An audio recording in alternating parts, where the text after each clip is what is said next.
नमस्कार, मैं कुसुम कर आप देख रहे हैं राजस्थान धड़का न्यूज। जन्मदिन पर गौशाला चतुर्भुज में संत समागम का हुआ आयोजन। कोटपुतली निकटवर्ती ग्राम चतुर्भुज स्थित श्री ध्यान जी गौशाला में विहिप प्रांत उपाध्यक्ष समाज सेवी पूर्णमल भरगड़ के जन्म दिवस पर संत समागम का आयोजन हुआ। संत समागम में विभिन्न स्थानों से अनेक संतों का आगमन हुआ। संतों ने एक स्वर में कहा कि देश में अलगाववादी ताकतें आए दिन सिर उठाए सांप्रदायिक हरकतें कर रही हैं। इन सब का समाधान धर्म आधारित राजनीतिक मानक हो तथा देश में संवैधानिक आधार पर एक ही कानून हो, यही सभी समस्याओं का समाधान होगा। कार्यक्रम को संबोधित करते हुए परम बाहुबली द्वाराचार्य बलदेव दास जी महाराज ने कहा कि हिंदू समाज को अपनी नीति को भगवान कृष्ण के धर्म क्षेत्र में दिए उपदेश के अनुसार बदलना होगा। उन्होंने परिवार की बदलती व्यवस्थाओं और देश में वामपंथी तत्वों द्वारा भगवान राम के आदर्श को कमजोर करने के षड्यंत्रों पर प्रहार करते हुए अपने सनातन सिद्धांतों पर लागू करने का समय आ गया है। यही हमारी भावी पीढ़ी को दिशा दे सकती है। इस मौके पर विभिन्न सामाजिक संगठनों के पदाधिकारी द्वारा पूर्णमल भरगड़ का साफा पहनाकर व प्रतीक चिन्ह भेंट कर सम्मान किया गया। इस दौरान लीलका धाम महंत रामदास महाराज, दिवराला धाम महंत किशन दास महाराज समेत कोटपुतली क्षेत्र के सभी संत उपस्थित हुए। Bureau report Ishaq Khan. आप जैसे भामाशाह का चरित्र, आप जैसे सूरवीर का चरित्र आज संतों के चरणों में हम सबको बैठने का सौभाग्य दिखाया है। तो आपके जन्म दिवस पर आप एक बात कहना चाहता हूँ कि आज के कार्यक्रम की प्रस्तावना की पूर्णाहुति मैं भगवान से यही कामना करता हूँ कि जो आज अभी अभी बता रहे थे हमारे वजह ऐसी जो प्राचीन परंपरा के अनुसार जिनके द्वारा ऐसा आयोजन किया गया, जैसे संतों का चरण ही वंदना होते हैं संतों की। और संत दरस जिन पातक तरही, और जैसे महापुरुषों के जो दर्शन हो जाते हैं वो तीर्थराज प्रयाग है। और यहाँ मानो कि त्रिवेणी बह रही है, तीर्थराज प्रयाग। इन भगत जी के द्वारा आज का जो आयोजन किया गया है उसमें सब पदारोशन उनमें हम सब गोता लगा रहे हैं। आइए उसी क्रम में हम भगवान नाम संकीर्तन करें। प्रभु मुद्रिका मेरी मुख माही और जल्दी लाल गए अशरथ लाए। जब भगवान स्वयं लंका के अंदर पधारते हैं तो कितना वक्त लगता है, और हनुमान जी महाराज भगवान का नाम पावन स्मरण करके कुछ ही समय के अंदर पहुंच गए।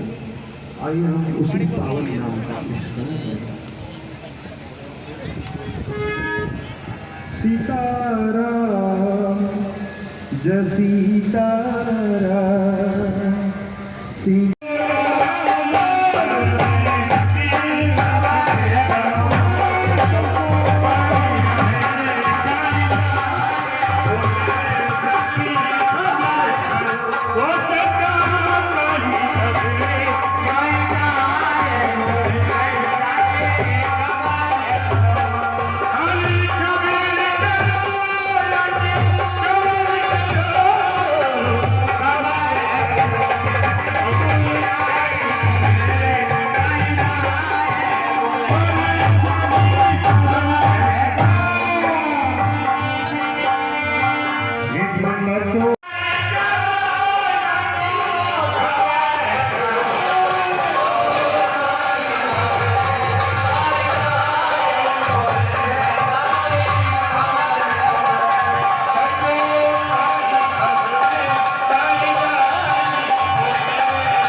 आए के बया बुदबला रोला कमीना पानी गए के बया बुदबला आया कमीना हो पानी गए के बया बुदबला आया कमीना।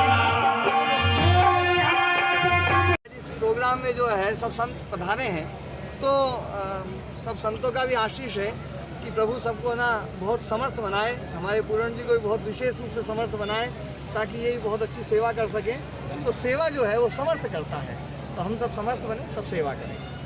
आजकल जो हम देख रहे हैं एक चारित्रिक पतन जो ना वो बहुत ज़्यादा हो रहा है, और चरित्र के पतन को यदि कोई रोक सकता है तो वो संत रोक सकता है।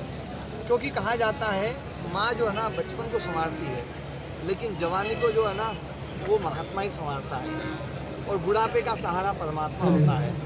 तो माँ, महात्मा और परमात्मा, इसमें बीच की कड़ी महात्मा है, संत है। और आज जवानी कुछ भटक रही है, तो इसलिए जो है संतों का समागम ये हुआ है, ताकि जो है समाज में एक नई चेतना जागृत हो।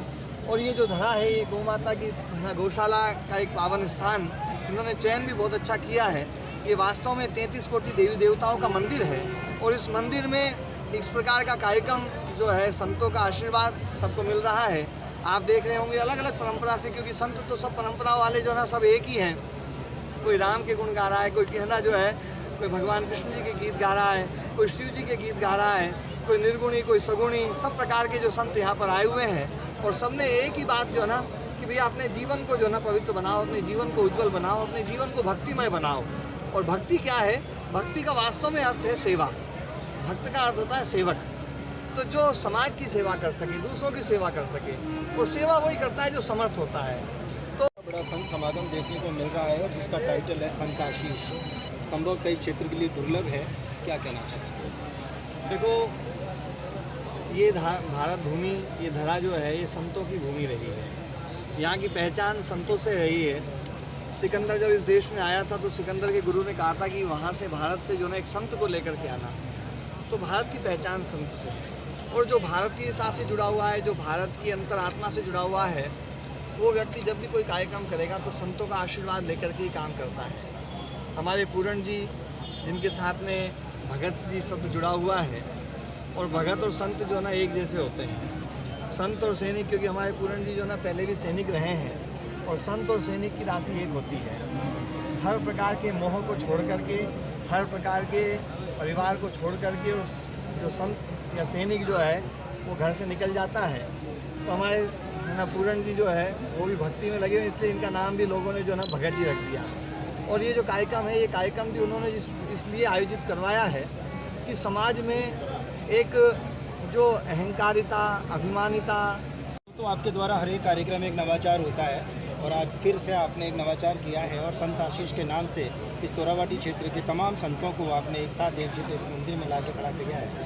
ये विचार आया कैसे आपको, और इसके पीछे आपका उद्देश्य क्या है? इसके विचार का तो ईश्वर की कृपा रही है, और संतों का सदा से मेरे ऊपर आशीर्वाद रहा है। तो मैंने विचार किया कि ऐसा कार्यक्रम करें। अभी मैं भी राजनीतिक क्षेत्र में नया जा रहा हूँ, तो कोई कुछ गाने वाला बुला रहा था, तो मैंने विचार किया कि मैं अपने नए क्षेत्र की शुरुआत संत आशीष से प्रारंभ करूं, क्योंकि संतों का आशीर्वाद जहाँ रहता है वहाँ सब विभूतियाँ विराजमान रहती हैं, और एक समाज को प्रेरणा भी मिले कि हम सामान्य गृहस्थी लोग भी संतों को बुलाकर उनका इस प्रकार से हम एक कार्यक्रम आयोजित कर सकते हैं। क्योंकि सनातन परंपरा में संत और समाज में थोड़ी थोड़ी दूरी बन गई, वो पुनः से एक में हो, और संतों की प्रेरणा समाज में जाए, सनातन का उद्भव हो, ये मेरा भाव रहा है। पूरण जी, आपने अपने जन्म दिवस